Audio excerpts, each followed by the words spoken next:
Not so long ago, a friend of mine, let's call her Janet, tried to convince me that her brother, let's call him Brad, had psychic powers. She said that within seconds of Brad predicting that the father of one of his friends had had a stroke, he'd got a phone call out of the blue from the friend, confirming this was true. It was an impressive sounding story, but what Janet failed to remember was that I actually witnessed the whole event myself, and Brad hadn't predicted a stroke, he'd predicted death. Also, the phone call wasn't out of the blue. The friend had left an answer phone message earlier on saying she would call at 10 a.m, and Brad said that in this message his friend had sounded terribly upset. You might say Brad's guess was still close, but how close was it really? His prediction was death. If a stroke can be counted as a hit, then how many hundreds of other threats to our health could also be considered hits? And given that Brad knew his friend had no family except her elderly father, her tearful message would have been a big clue as to what was wrong. What upsets us more than the endangered health of our loved ones? It interested me that Janet had distorted and omitted important information with her anecdote in her attempt to convince me that Brad was psychic. I put all these details to her, but she didn't accept any of it until we both spoke to her brother, who confirmed everything I said. At that stage she laughed it off as a silly quirk of her memory. But if her brother hadn't corrected her, there's every reason to think she would have convinced herself, and probably would have gone on to try and convince others, that it all happened the way she reported it to me. Although anecdotes can be useful in certain contexts, they can't be used to establish the truth of paranormal or scientific claims without more rigorous supporting evidence. Humans can be too biased and are far too prone to making all kinds of errors for us to regard either spoken or written personal testimony as reliable, and when it comes to paranormal claims, anecdotes are often all we have. A couple of months after my last surviving grandparent died, I witnessed the birth of a potential paranormal anecdote. During a large family occasion with most of us gathered together in one room, there was a coughing sound outside. One of my relatives froze, looking shocked, then said, "There you are, that's him, that's his ghost." Seconds later, another relative came into the room, coughing. What interested me here was the speed with which an unremarkable sound was taken as evidence that my grandfather was manifesting in ghostly form. There was no thought of the cough being anything other than a ghost. The paranormal interpretation was made instantly. My grandfather was visiting us from some kind of afterlife. Clearly this was a case of wishful thinking, quite understandable given my grandfather's recent death, and fortunately in this case we quickly established where the cough had come from. But if we hadn't, this incident might have been put forward as anecdotal evidence of ghosts. Human perception is too prone to interpretation for us to rely on anecdotes. Take this cube. It could be rotating clockwise or anti-clockwise. Once you see the cube moving in one direction, you might find it quite hard to make it flip into the other. But both interpretations work throughout the animation. You can see this if you concentrate. And yet I've heard people insist there's only one direction in which the cube could be moving.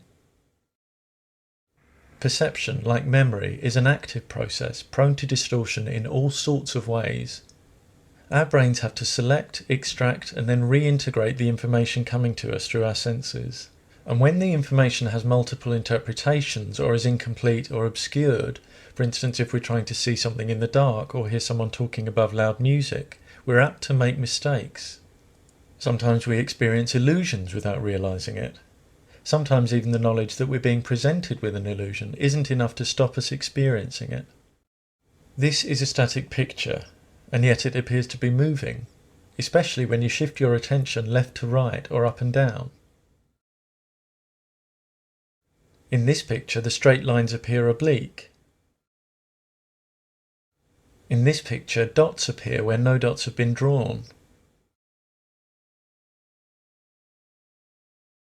In this picture, the static circles appear to rotate if you move your head closer to the screen than further away. Our hearing is also susceptible to illusions.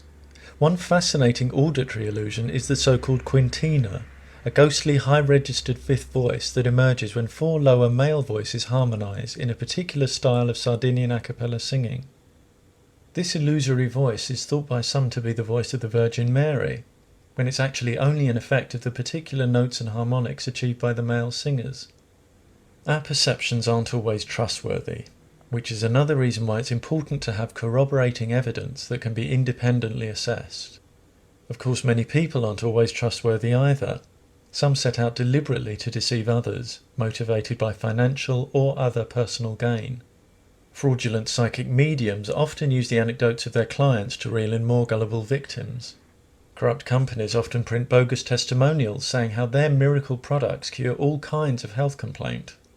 And people who don't feel secure about their own worth often conjure up elaborate and far-fetched stories to try and win the attention they crave from others. Many people present anecdotes that serve only to confirm their own beliefs. Believers in certain stereotypes find it much easier to bring to mind examples that confirm rather than challenge those stereotypes. Skeptics on so-called ghost hunting shows are often shouted down simply for questioning supposed ghostly activity caught on camera. How much less reliable than camera footage will personal testimony be from someone who won't even consider the possibility of naturalistic explanations because their emotional attachment to their beliefs will only allow arguments that confirm them?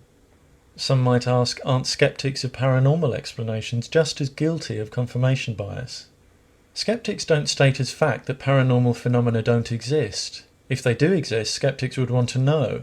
But since no paranormal claim has ever been validated by independent means, paranormal explanations, unlike naturalistic ones, have to this day no credible foundation.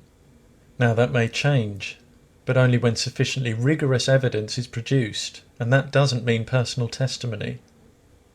Rather than leaping to a paranormal or naturalistic explanation when you witness something that seems inexplicable to you, the least problematic response is to describe what you experienced in as much honest detail as you can, and acknowledge that, at least for the time being, you have no explanation. Anecdotes have a certain persuasive power, because many people find a personal story easier to relate to themselves than comparatively remote-seeming scientific facts and principles.